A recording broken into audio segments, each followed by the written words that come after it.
Puis c'était mon but, c'est le but pour lequel, tu sais, pourquoi j'ai voulu étudier au Québec, c'est parce que moi, je tombais en amour avec le québécois, tu sais, je voulais jouer en québécois.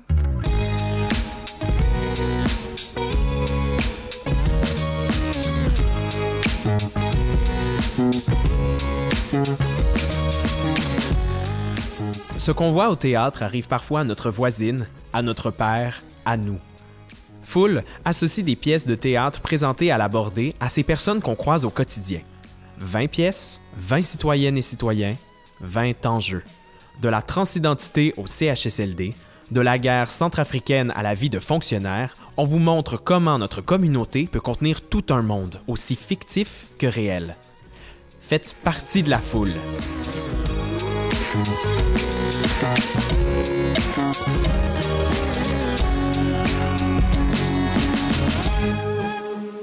Je m'appelle Éric Leblanc, je suis auteur et artiste multidisciplinaire. Dans cet épisode, on plonge dans la pièce Ici, un texte collectif présenté à la Bordée en 2019 dans une mise en scène de Nancy Bernier. Ici, ce sont 8 personnes qui ont quitté leur pays d'origine pour s'établir au Québec et qui sont montées sur scène pour raconter leur histoire. Si certains sont comédiens dans la vie, la plupart des individus sur scène sont des citoyens ordinaires venus nous raconter leur exil forcé ou souhaité. La pièce déboulonne les préjugés sur les immigrants avec sensibilité, humour et poésie, tout en exacerbant les liens qui unissent tous les humains. Pour parler de ce projet à cheval entre théâtre et communauté, on rencontre Nathalie Fontalvo, comédienne et autrice originaire de Colombie, et Mélissa Merlot, également comédienne originaire de la Belgique. Toutes deux ont joué dans la production de 2019. L'extrait suivant, interprété par notre équipe de comédiens maison, nous ramène aux origines colombiennes de Nathalie. Mon histoire, telle que racontée par le Registre national de l'État civil de Colombie, commence à Barranquilla, sur la côte de Caraïbes de la Colombie, le 24 avril 1984, à 6 heures du matin. Es en ese momento que mi madre me da a luz. En français, on dit « donner naissance », en espagnol « dar a luz ». C'est-à-dire que ma mère ne m'a pas mise au monde, elle m'a donné à la lumière. Il faut donc croire que mon histoire, du point de vue sémantique, c'est une histoire de lumière. Ma mère, cette superwoman sortie directement de la cuvée des femmes trop fortes des années 80, avec une super job de médecin spécialiste, une voiture qu'elle conduisait elle-même, une famille à charge, des épaulettes dans ses blouses, puis une cuisine étincelante, s'appelait Luz Alba, lumière de l'aube. Puis elle m'a appelée Luz Nathalie, lumière relative à la naissance. J'avais jamais pensé à ça, mais mon nom était peut-être un signe annonciateur de toutes ces vies que j'ai eues jusqu'à maintenant. Bref, je suis une femme des Amériques, métisse, comme l'histoire de ce continent-monde, bercée par la mer des Caraïbes, stigmatisée par la couleur de ma peau, le rêve américain niché dans mes orteils, pas celui de la grosse télé, non, celui du Far West, des possibles du Nouveau Monde, de l'égalité des chances. Immigrante, fille d'immigrants, je suis arrivée à Québec suivant mon cœur. Une histoire d'amour avec un homme, avec un peuple, avec une langue. J'ai pas traversé les Andes à dos d'âne, ni l'Atlantique en radeau. J'ai pas sauté sur un train en mouvement. J'avais pas non plus de pistolet sur les tempes. J'étais pas morte de faim.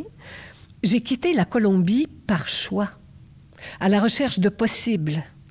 Je suis partie parce que ça me tentait plus, parce que j'appartenais plus, parce que j'avais le visa. J'ai pris un billet d'avion classe économique sur un Boeing 767, puis je suis partie. Nathalie Fontalvo, c'est toi qui as écrit l'extrait qu'on vient d'entendre. Pourquoi est-ce que c'était important pour toi de raconter ton histoire sur scène? Et je ne sais pas si c'était important de raconter mon histoire.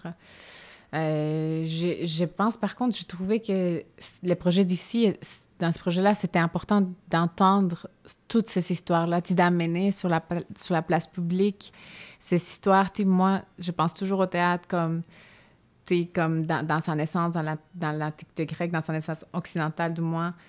On a quelque chose à amener à la cité.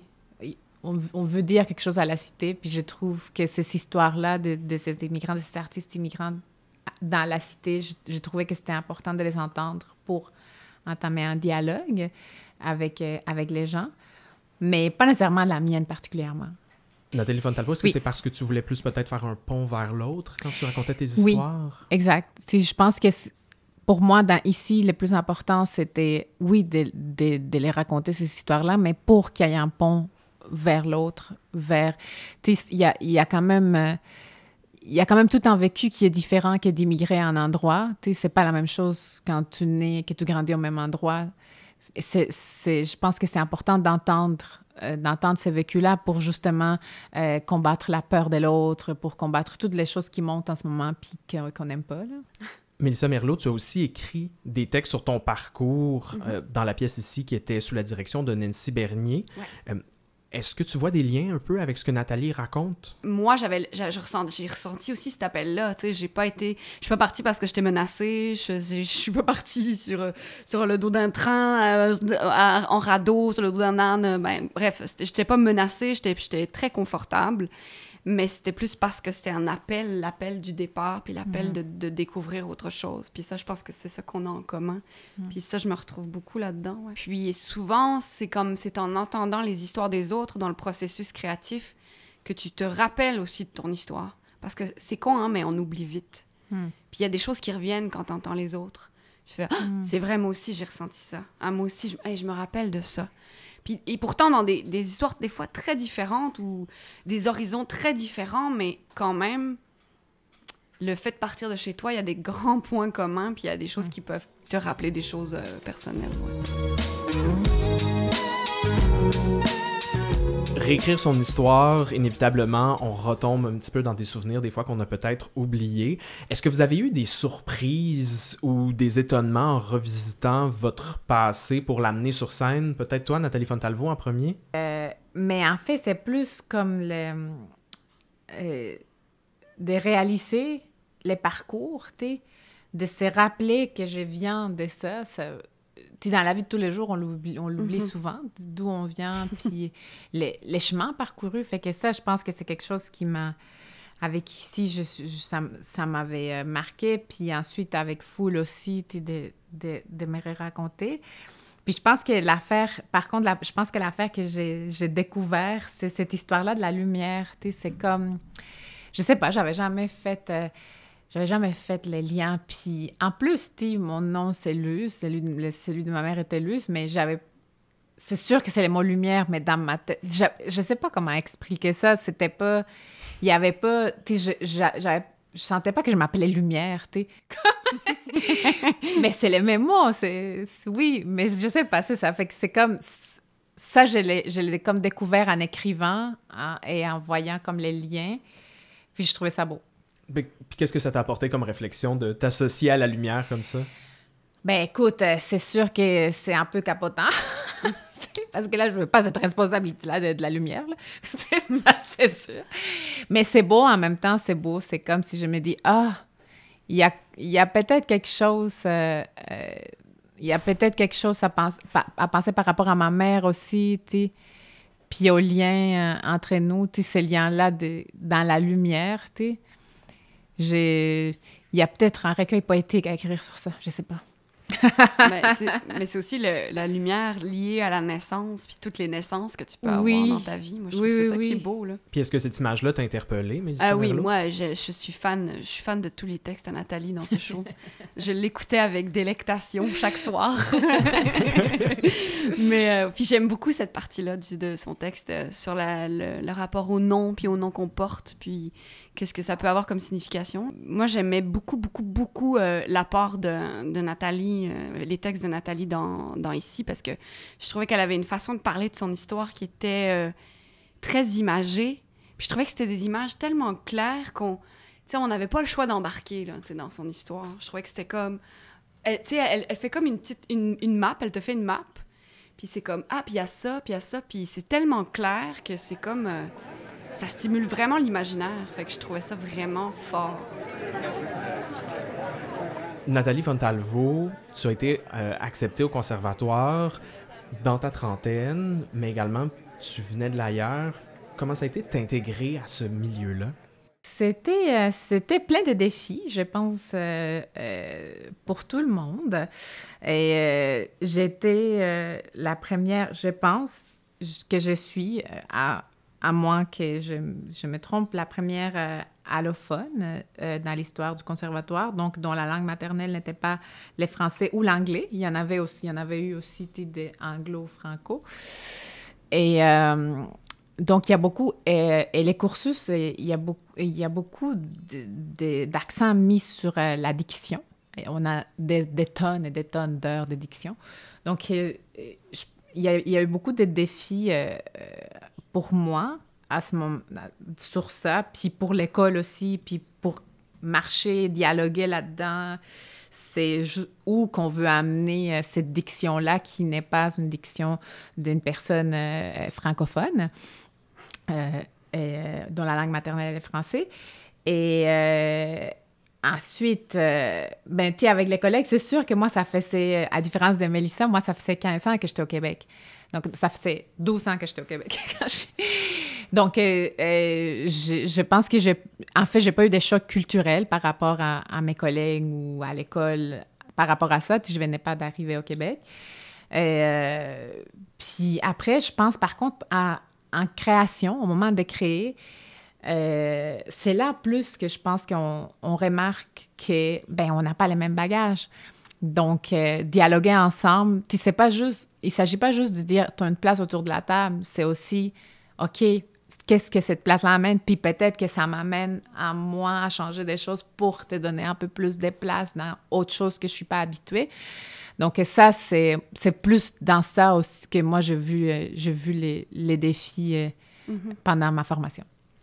Mélissa Merlot, ça a été comment d'être immigrante et d'être acceptée au Conservatoire de Québec? Ben, c'était toute une aventure parce que moi, ça fait 10 ans que je suis sortie, donc j'ai été acceptée en 2007, 2008, truc de même. Oui, c'est ça. Puis, oui, 2007, pardon.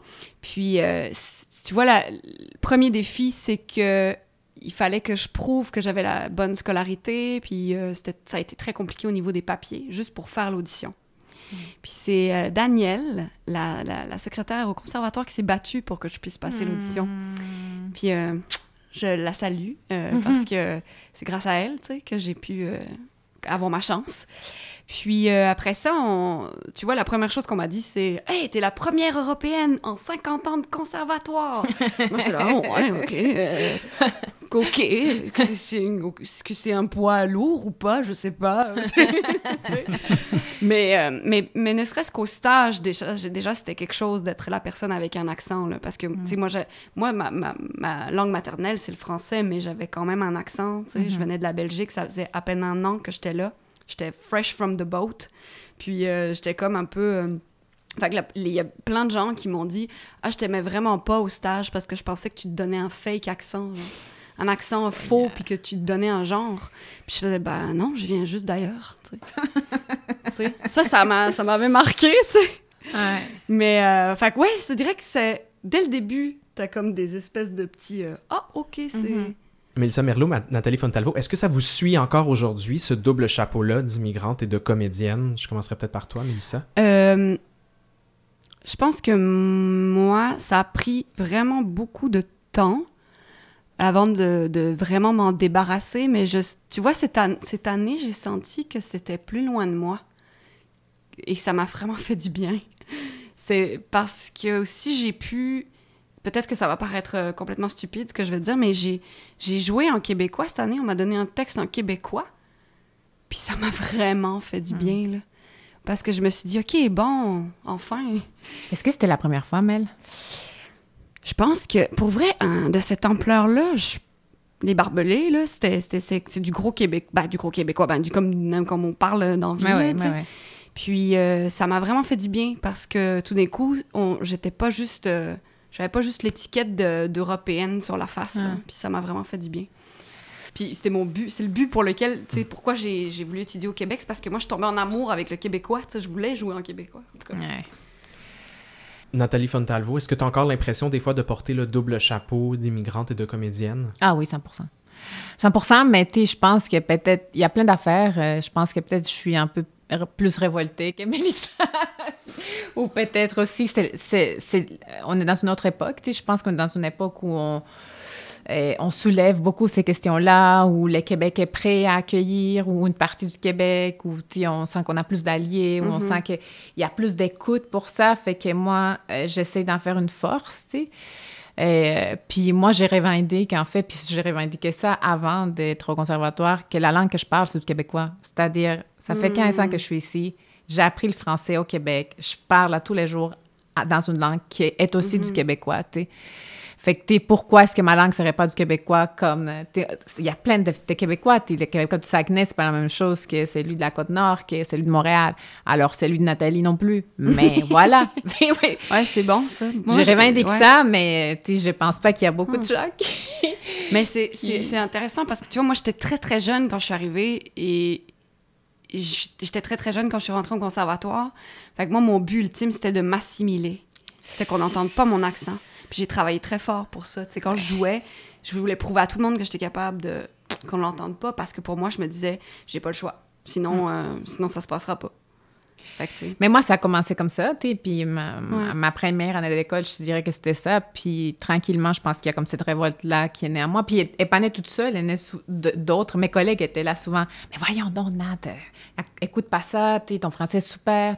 Les gens à l'extérieur aussi. Fait que, tu sais, comme de sentir que je n'étais pas seule, je me suis dit, hey, non, le chemin ne passera pas par l'assimilation. Tu sais, je veux pas arrêter d'être moi pour pouvoir avoir une carrière en tant que comédienne. Tu sais, puis évidemment que je la travaille, ma diction. Puis tu sais, j'ai eu une orthophoniste à l'école. Puis tu sais, j'ai fait... tu sais, je le travaille, mais je me suis dit, je vais la travailler comme tout le monde. Je vais pas me dire, il faut que je travaille 4 fois plus, voyons.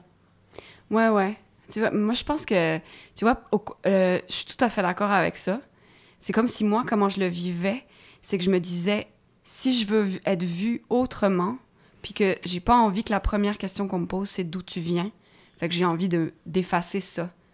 C'est triste, hein, quand on y pense. C'est violent, en fait, c'est violent. Ouais, mais j'avais tellement pas envie qu'on me pose constamment la question, parce que c'était la première question qu'on me posait, que j'étais tellement tannée que j'ai fait, OK, faut comme qu'on l'entende pas, là, tu sais, pour que je puisse avoir la paix, finalement, puis être juste moi. Ouais. T'sais.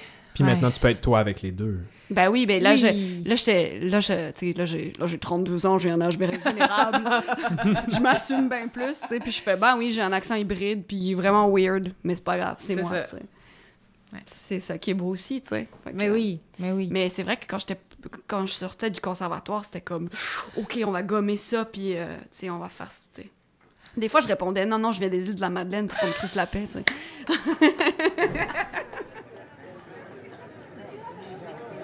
Découvrez tous nos épisodes. Cherchez Full sur votre plateforme de balado préférée. Full, c'est plus qu'un podcast. C'est aussi une murale et un site web. Rencontrez nos citoyennes et citoyens et nos pièces à l'honneur. Rendez-vous sur full.labordé.ca ou derrière le Théâtre Labordé, coin Charest et Dorchester à Québec, pour voir la murale et sa projection nocturne. La murale prend fin le 15 mai 2021. Full le balado, l'équipe. À la prise de son et au montage, Pamela Bisson. À la conception sonore, Mathieu Doyon. À l'interprétation des extraits de pièces, Emmanuel Bédard, Frédéric Bradet, Lise Castonguay et Mathieu Bérubé-Lemay. À la réalisation, André Chouinard. Full le balado est une production du Théâtre Labordé et Atwood, un duo de photographes formé de Jean-François Bolduc et moi-même, Éric Leblanc. Cette production est faite en collaboration avec CKIA. Ces balados sont rendus possibles grâce au soutien du Conseil des arts et des lettres du Québec et du Conseil des arts du Canada. En terminant, il est important de reconnaître que l'enregistrement de ce balado s'est tenu sur le Neon Wentio, en territoire non cédé Wendat. Faites partie de la foule.